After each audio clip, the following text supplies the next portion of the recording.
नमस्कार विद्यार्थियों, मैं संजय रोयल जीव विज्ञान कक्षा 12 हिंदी वर्ग के इस स्पेशल ई क्लास में आपका स्वागत करता हूं।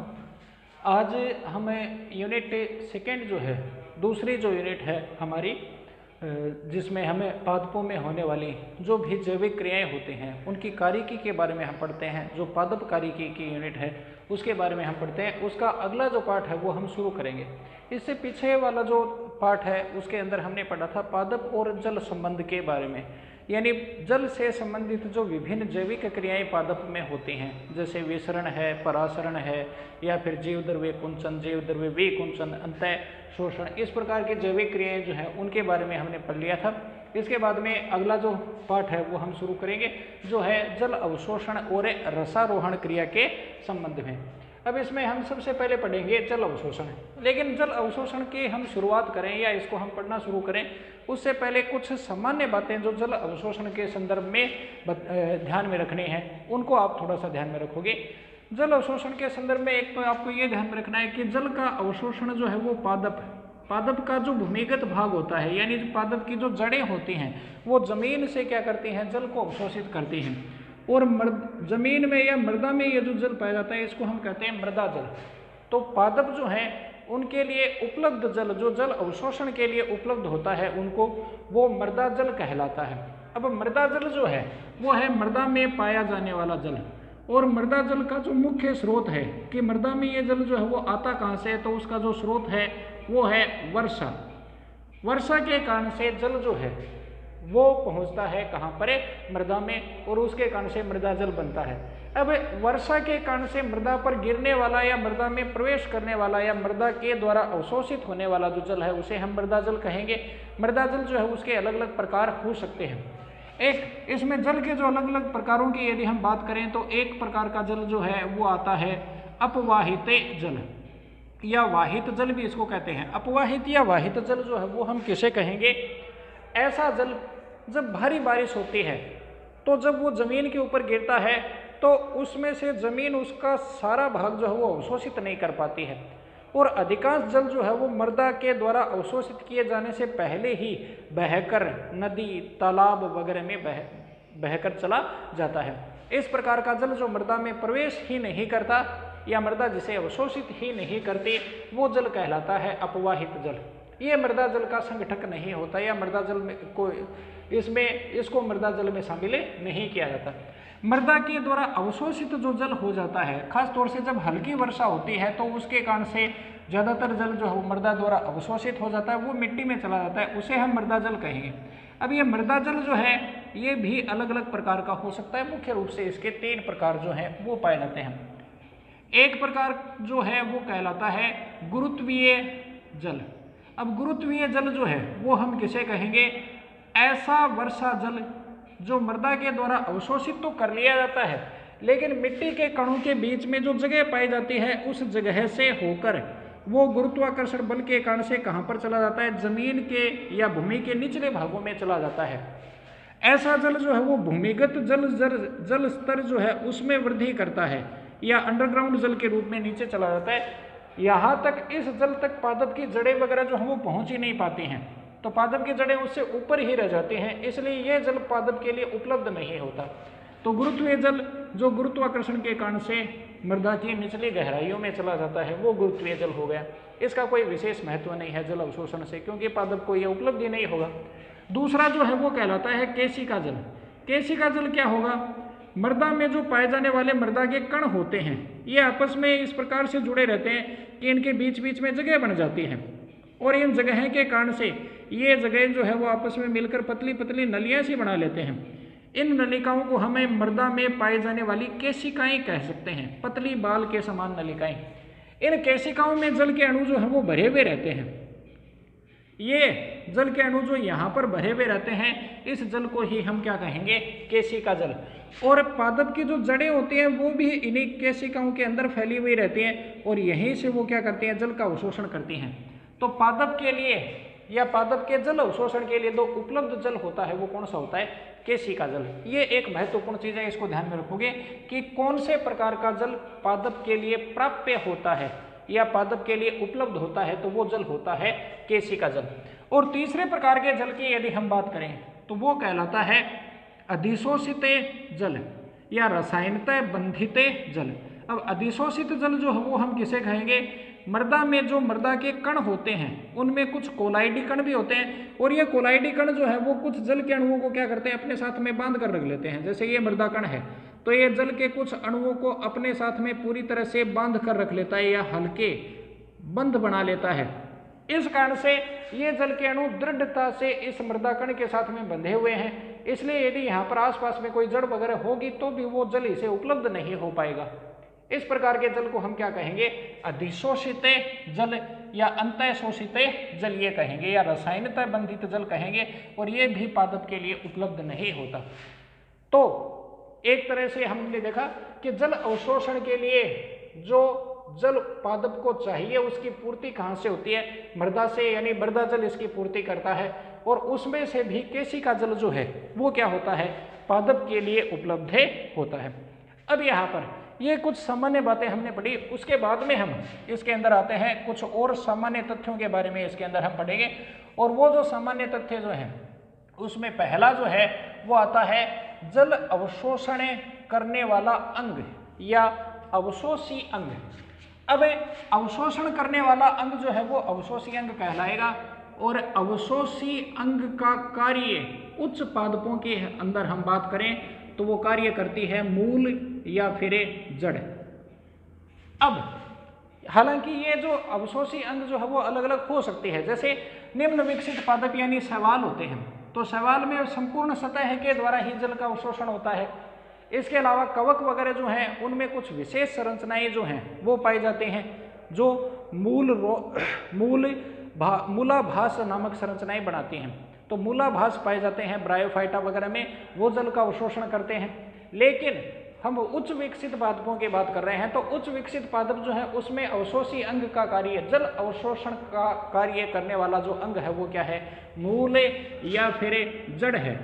अब जड़ के अंदर भी यदि हम देखें, एक पादप जो है वो जब जमीन में उगता है तो प्रांकुर और मूलांकुर दो संरचनाएं होती है भ्रूण में। मूलांकुर जो है वो क्या बनाता है, मूल का निर्माण करता है। प्रारंभ में ये मूल बनती है, इससे फिर शाखाएं वगैरह जो है वो निकलती जाती हैं, इससे द्वितीयक तृतीयक इस तरह की मूलें बनती रहती हैं। अब जैसे जैसे मूल की लंबाई बढ़ती है वैसे वैसे मूल का जो पीछे का हिस्सा है जो पहले बना था वो जो है वो परिपक्व होता जाता है। इसे हम पुरानी जड़ जो है वो कहेंगे, और नई जड़ जो आगे से आगे लगातार बनती रहती है ये कहलाती है नवनिर्मित जड़। तो एक नवनिर्मित जड़ या फिर कह सकते हैं जड़ का नया हिस्सा जो है, नई जड़ जो है या यंग रूट जो है वही क्या करती है, मूल अवशोषण का कार्य करती है। परिपक्व जड़ जो है वो मूल अवशोषण का वो जल अवशोषण का कार्य नहीं करती, क्योंकि उसकी कोशिकाएं जो हैं उनमें दृढ़ीकरण हो जाता है, वो कठोर हो जाती हैं। और वो कठोर कैसे होते हैं, उनमें लिग्निन और सुबेरिन का जमाव हो जाता है, और लिग्निन और सुबेरिन नामक पदार्थ के जमाव के कारण से वो जल के लिए अपारगम्य हो जाती हैं, इसलिए वो जल का अवशोषण नहीं करती हैं। अब एक नवीन जड़ जो है या जड़ का जो अग्र भाग होता है जो जल अवशोषण का कार्य करता है, उसकी संरचना कैसी होती है, तो उसके अंदर हम पढ़ेंगे कि नवनिर्मित जड़ जो है या जड़ का जो अग्र हिस्सा होता है उसमें कुल 5 भाग पाए जाते हैं। अब ये 5 भाग कौन से हैं, इनको हम चित्र वगैरह के रूप में यूं दर्शा सकते हैं।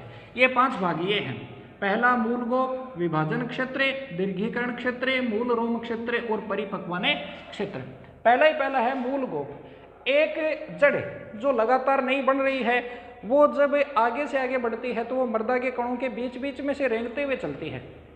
और भौतिकी के नियम के अनुसार हम पढ़ते हैं कि जब दो वस्तुएं एक दूसरे के सापेक्ष गति करती हैं और उनकी सतह एक दूसरे के संपर्क में हो तो उनमें घर्षण बल उत्पन्न होता है, और इस घर्षण के कारण से मूल का जो अग्रभाग है उसे क्षति पहुंच सकती है, जो मूल का एक नाजुक हिस्सा होता है। तो इस घर्षण से बचाने के लिए मूल के अग्र सिरे पर एक मूल गोप, एक टोपी जैसी संरचना पाई जाती है जिसे हम मूल गोप कहते हैं, रूट कैप। तो ये संरचना पाई जाती है। ये संरचना घिसती रहती है लेकिन साथ साथ में नई भी लगातार बनती रहती है, जो मूल के अग्र महत्वपूर्ण हिस्से को बचाने का कार्य करती है। इसके बाद में आगे दूसरा जो क्षेत्र है वो विभाजन क्षेत्र है।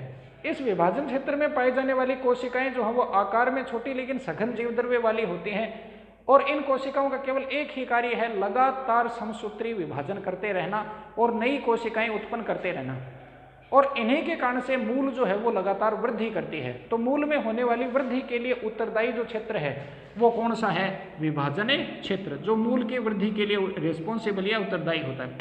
फिर उसके बाद आता है दीर्घीकरण क्षेत्र। विभाजन क्षेत्र में केवल कोशिकाओं की संख्या बढ़ती है, आकार नहीं बढ़ता। लेकिन विभाजन क्षेत्र में कुछ कोशिकाएं जो पीछे छूट जाती हैं फिर वो अपने आकार में वृद्धि करती हैं और आकार में वृद्धि करके वो बड़ी या दीर्घ हो जाती हैं और इसीलिए इसको कहा जाता है दीर्घीकरण क्षेत्र। और इस दीर्घीकरण क्षेत्र के कारण से ही मूल की लंबाई जो है वो बढ़ती है।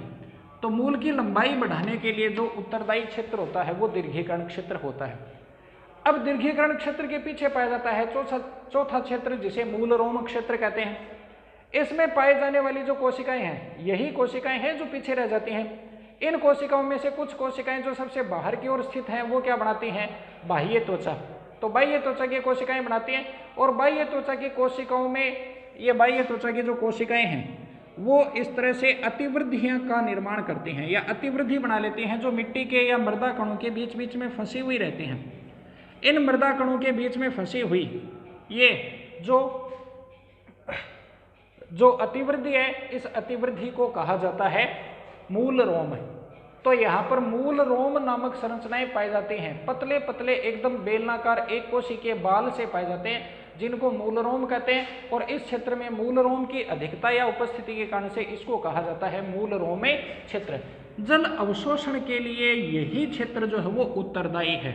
तो जल का अवशोषण या अधिकांश अवशोषण जो है वो जड़ में नवीन जड़ करती है और उसमें भी कौन सा? मूल रोम क्षेत्र ही जल का अवशोषण करने के लिए उत्तरदायी होता है।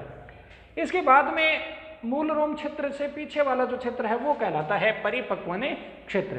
तो परिपक्वन क्षेत्र जो है वो हम किसे कहेंगे? ऐसा क्षेत्र जिसमें पाए जाने वाले कोशिकाएं या उत्तक जो है वो परिपक्व या मैच्योर हो जाते हैं और वो विभेदित होकर अलग अलग संरचनाएं जैसे बाह्य त्वचा के भीतर की तरफ वल्कुटे, उसके भीतर की तरफ परिरंभ वगैरह, यदि द्विबीजपत्री पादप है तो परिरंभ वगैरह का निर्माण कर लेते हैं और उसमें फिर जाइलम फ्लोएम जैसे उत्तक जो है वो बन जाते हैं। और इन कोशिकाओं में लिग्निन और सुबेरिन का जमाव हो जाने के कारण से यह क्षेत्र जो है या इससे पीछे वाली जो जड़ है वह जल अवशोषण का कार्य करती ही नहीं है। तो इसके आधार पर हम देखें तो मुख्य बात जो आई जो प्रश्न वगैरह के रूप में छोटे 1 नंबर के प्रश्न में पूछ ली जाती है वो है कि मूल का कौन सा क्षेत्र जल का अवशोषण करता है? तो वो है मूल रोमे क्षेत्र। तो ये हमने इससे संबंधित कुछ सामान्य बातें जो हैं जल अवशोषण के संदर्भ में पढ़ी। अब हम पढ़ेंगे जल अवशोषण की क्रियाविधि। पादप कार्य में हम यही चीजें पढ़ते हैं, पादपों में होने वाली जैविक क्रियाओं की क्रियाविधि पढ़ते हैं। तो अब हम पढ़ते हैं जल अवशोषण की क्रियाविधि। अब क्रियाविधि के आधार पर यदि हम देखें तो जल अवशोषण की जो पूरी प्रक्रिया होती है उसको हम 2 भागों में बांट सकते हैं। एक होता है सक्रिय जल अवशोषण और दूसरा जो है वो है निष्क्रिय जल अवशोषण।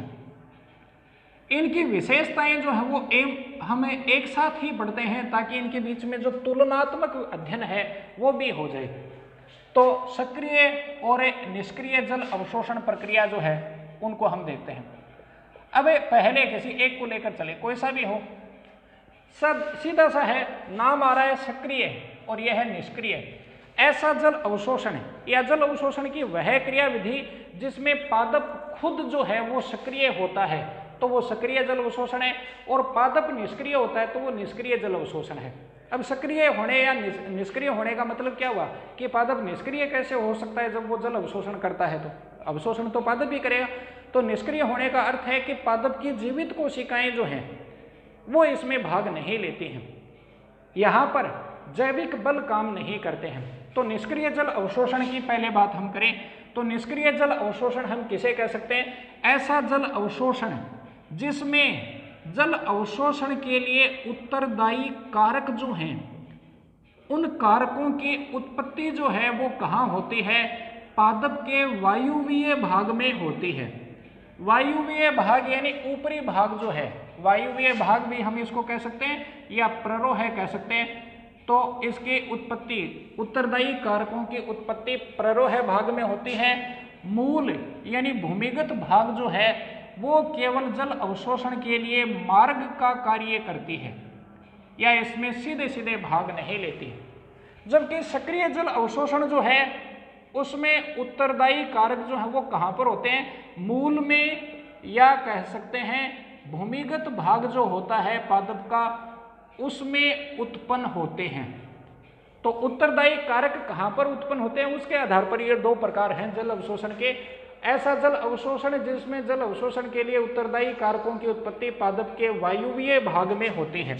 अब ये देखिए, पादप का ये भूमिगत भाग है जिसमें मूल तंत्र आता है, और ऊपर का ये भाग जो है वो प्ररोह तंत्र कहलाता है जिसमें तना, शाखाएं और पत्तियां वगैरह शामिल की जाती है। तो यदि ये भाग जल अवशोषण के लिए उत्तरदायी हो तो ऐसा जल अवशोषण निष्क्रिय जल अवशोषण है, और ये भाग भूमिगत भाग जल अवशोषण के लिए उत्तरदायी हो तो ऐसा जो जल अवशोषण है वो कहलाता है निष्क्रिय जले अवशोषण। अब इसमें यदि हम देखें तो जो भी उत्तरदायी कारक हैं वो उत्तरदायी कारक यहाँ पर इसे भूमिगत भाग में उत्पन्न हो तो वो सक्रिय, और वायुवीय भाग में उत्पन्न हो तो वो क्या कहलाता है, निष्क्रिय जले अवशोषण। अब यहाँ पर इसके बाद एक दूसरी चीज और देखें, जल अवशोषण का मतलब होता है कि जल के अणुओं का बाहर से मृदा में से निकलकर कहाँ पर जाना, मूल में प्रवेश करना, यानी जल के अणुओं का गमन करना होगा। तो जल के अणु यदि गमन करेंगे यानी कार्य करेंगे तो इसका मतलब इसके लिए कोई ना कोई आवश्यक बल भी होगा।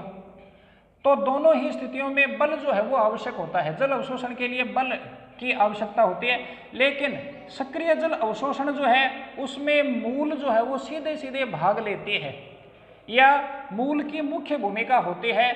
इसलिए आवश्यक बल जो है वो कौन उत्पन्न करती है, मूल उत्पन्न करती है, या आवश्यक बल मूल में उत्पन्न होते हैं। और इसमें देखा जाए तो जल अवशोषण के लिए आवश्यक बल जो है वो उसके ऊपर वाले भाग यानी प्ररोह में या फिर कह सकते हैं पर्ण पत्तियों में उत्पन्न होते हैं।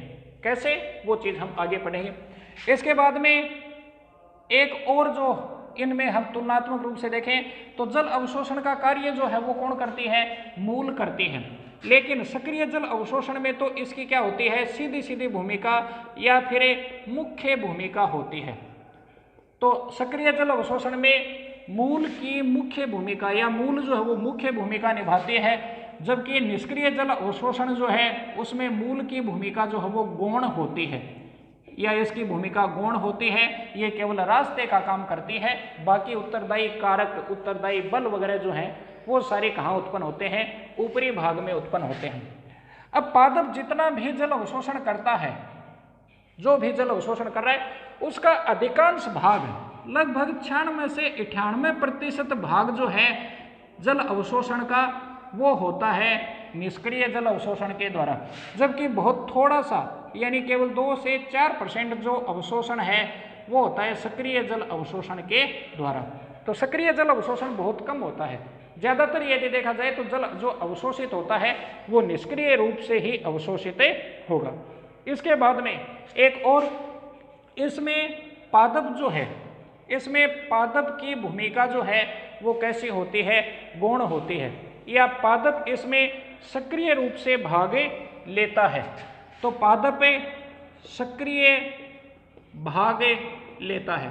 अब सक्रिय भाग लेने का अर्थ जो है वो क्या होगा कि इस प्रकार के अवशोषण के लिए जैविक ऊर्जा, जैव ऊर्जा यानी एटीपी की आवश्यकता होती है, और वो एटीपी जो है वो कहाँ पर उत्पन्न होते हैं, मूल कोशिका में। तो मूल कोशिका एटीपी उत्पन्न करती है या एटीपी खर्च करती है, और उसके बाद में जो उससे ऊर्जा उत्पन्न होती है उसके द्वारा क्या होता है, जल का अवशोषण होता है, जो मूल की श्वसन करने वाली कोशिकाओं के द्वारा होता है। और निष्क्रिय जल अवशोषण जो है उसमें यदि हम देखें तो पादप सीधे सीधे सक्रिय भाग नहीं लेता, यानी इसके लिए जैविक ऊर्जा यानी एटीपी जो है उनकी आवश्यकता ही नहीं होती है। भौतिक बल जो है या भौतिक कारक जो हैं वो इसमें क्या करते हैं, अपनी भूमिका निभाते हैं। तो इस प्रकार से यदि हम देखें तो एक में पादप सक्रिय रूप से भाग ले रहा है, जबकि दूसरे में पादप जो है वो सक्रिय रूप से भाग नहीं लेता है। और यह होता कैसे है, इसकी पूरी क्रिया विधि वगैरह को हम देखें तो एक दो लाइन में सीधा सा ये ध्यान में रखना है कि इसमें सक्रिय जल अवशोषण में मूल जो है वो सक्रिय रूप से भाग लेती है और ऊर्जा खर्च करती है। ये करेगी कैसे? मूल जो है वो ऊर्जा खर्च करके क्या करती है, जल को अवशोषित कर लेती है, या मूल रोम कोशिका जो है वो जल को अपने अंदर ले लेती है और फिर उसे पहुंचा देती है कहाँ तक? जाइलम तक। फिर जैसे जैसे जाइलम में जल की मात्रा जो है वो बढ़ती जाती है, या जाइलम में जैसे जैसे जल की मात्रा बढ़ती जाएगी वैसे वैसे जल जो है वो ऊपर चढ़ता रहेगा, और ये जल जैसे जैसे ऊपर चढ़ता रहेगा वैसे वैसे पीछे से जल अवशोषित भी होता रहेगा। तो इसमें देखा जाए तो जल अवशोषण का कार्य खुद मूल रोम कोशिका करती है ऊर्जा खर्च करके, और ऊर्जा खर्च करके वो जल को अपने अंदर खींचती है, यानी यहाँ पर ये धनात्मक दिशा में प्रभावी होता है। जबकि निष्क्रिय जल अवशोषण की यदि हम बात करें तो निष्क्रिय जल अवशोषण जो है उसमें ऊपरी भाग जो है वो अपना योगदान देता है। ये कैसे? पत्तियां जो हैं वो वाष्पोत्सर्जन क्रिया दर्शाती हैं, और इस वाष्पोत्सर्जन क्रिया के कारण से रसारोहण का एक सिद्धांत हम पढ़ेंगे इसी पाठ में, उसके अंदर हम ये पूरी चीज समझेंगे। तो पत्तियां जो है वो वाष्पोत्सर्जन करती हैं और जल की हानि करती हैं। अब इसके कारण से पत्तियों के जाइलम में या पत्तियों की वाहिकाओं में, या कह सकते हैं पत्तियों की शिराओं में जो जल होता है उन जल के अणुओं पर एक खिंचाव उत्पन्न होता है, और उस कारण से वो जल के अणु जो है वो ऊपर की ओर खिंचाव उत्पन्न करते हैं या ऊपर की ओर चढ़ते हैं, और ये जल के अणु जैसे जैसे ऊपर की ओर चढ़ते हैं ये अपने से पीछे वाले जल के अणुओं को लगातार खींचते हैं, और इस तरह से ये खिंचाव जो है वो लास्ट में कहाँ तक पहुंच जाता है? मृदा तक पहुंच जाता है, या मृदा में पाए जाने वाले जल तक पहुंच जाता है। इस कारण से जल लगातार ऊपर चढ़ता रहता है। यानी वाष्पोत्सर्जन के द्वारा जो जल बाहर निकलता है वही जल पीछे जो मृदा में पाया जाने वाला जो जल है उसको खींचता है। तो इसके लिए मुख्य रूप से उत्तरदायी कारक जो है वो वाष्पोत्सर्जन की क्रिया हो गई, जो एक विसरण क्रिया है, और विसरण एक भौतिक क्रिया है जिसमें ऊर्जा की आवश्यकता नहीं होती, इसलिए यह निष्क्रिय अवशोषण कहलाता है। तो ये दो प्रकार के अवशोषण हो गए।